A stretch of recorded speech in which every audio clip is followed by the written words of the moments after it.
वाले दोस्तों, पहले ये वीडियो देखो, उसके बाद बात करते हैं आप लोगों से। और हाँ, ये वीडियो शेयर बस करना भाई। ये देवी देवताओं के बारे में शास्त्र पता नहीं क्या क्या बोलती हैं। पहले वीडियो देखो भाई। 8 हाथ हैं दुर्गे महारानी के।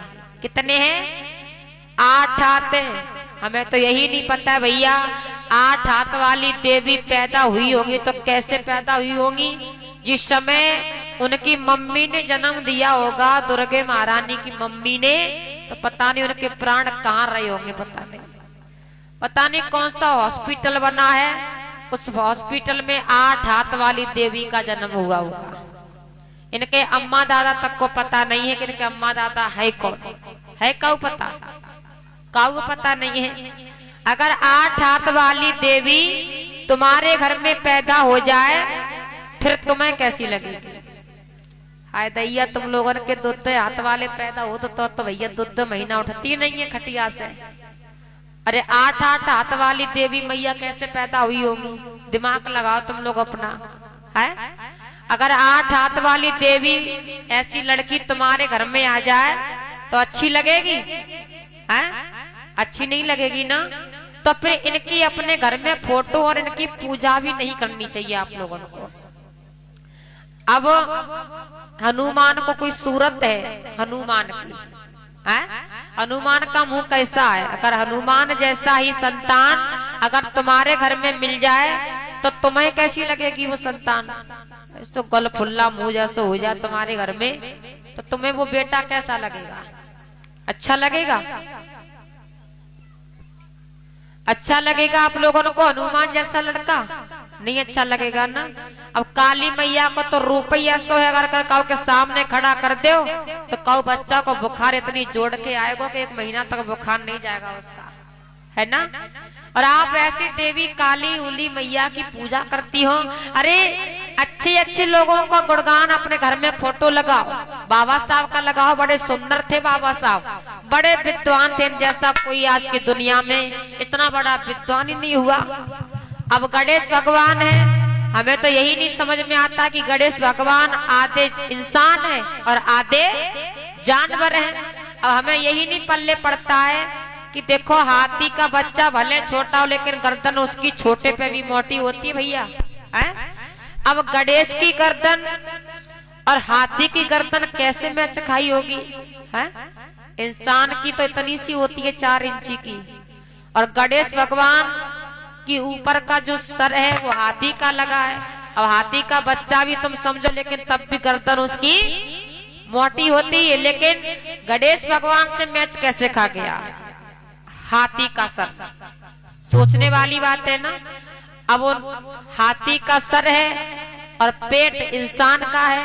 अब हमें यही नहीं समझ में आता है कि वो भोजन कौन सा करते होंगे, हाथी वाला करते होंगे या फिर इंसान वाला भोजन खाते होंगे, है? अगर इंसान वाला भोजन खाते होंगे तो हाथी की दाढ़ में ही लग जाता होगा, और अगर हाथी वाला भोजन खाएंगे तो पेट में नहीं बनेगा, क्योंकि हाथी गन्ना अन्ना सजा ली जाता है, आदमी के पेट में बनेगा नहीं सजा, है? तुम्हारी माता बहन ऐसी लंबी सूंड वाला अगर तुम्हारे घर में लड़का पैदा हो जाए गणेश भगवान जैसो तो तुम्हें कैसा लगेगा? दैया कोई ब्याह करनवारू नहीं आएगो। गणेश भगवान को पैदा हो जाए तो कोई अपनी लड़की की शादी भी नहीं करेगा उसके साथ में। सोता कहता मैं सुंदर सुंदर चाहिए पर, है? तासे हमारी माता बहनों, अगर बाबा साहब से तुम्हें प्यार नहीं है, बुद्ध के फोटो नहीं लगा सकते हो, तो इन देवी देवतन की सूरत है ना, अकल है ना, शकल है।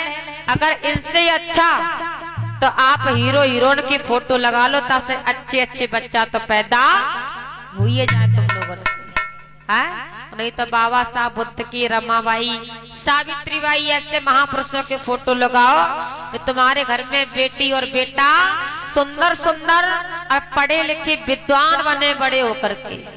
अब तुम्हारे घर में कन्हैया की फोटो लगी हो तो बच्चा तुम्हारा पूछेगा कि ये फोटो किसकी लगी है, तो तुम लोग बताना कन्हैया की। कन्हैया क्या करते थे? कन्हैया चोरी करते थे, माखन चुरा चुरा के खाते थे। तो बच्चा विचार करेगा कि जब ये कन्हैया चोरी करते थे तो इनकी हर घर में फोटो लगी है, तो मैं इससे भी ज्यादा बहुत बड़ा चोर बनूंगा तो मेरी भी फोटो हर घर में आएगी। बच्चा सोचेगा, सोचेगा कि नहीं सोचेगा?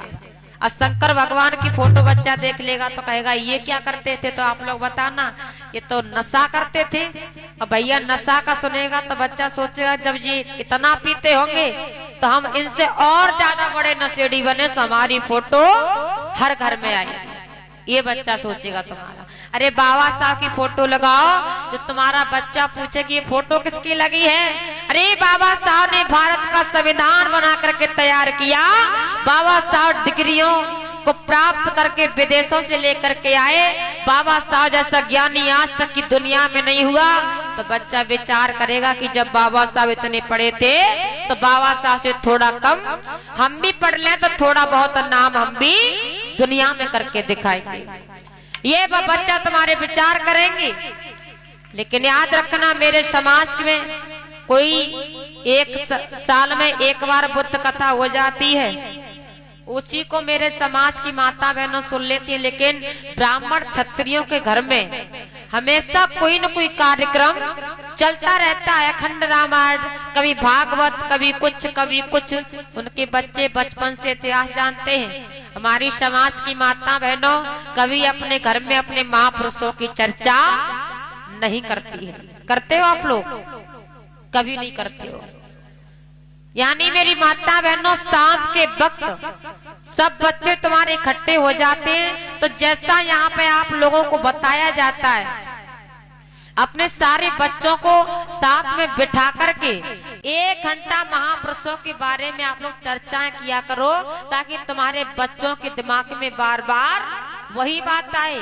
लेकिन तुम लोग क्या सोचती हो?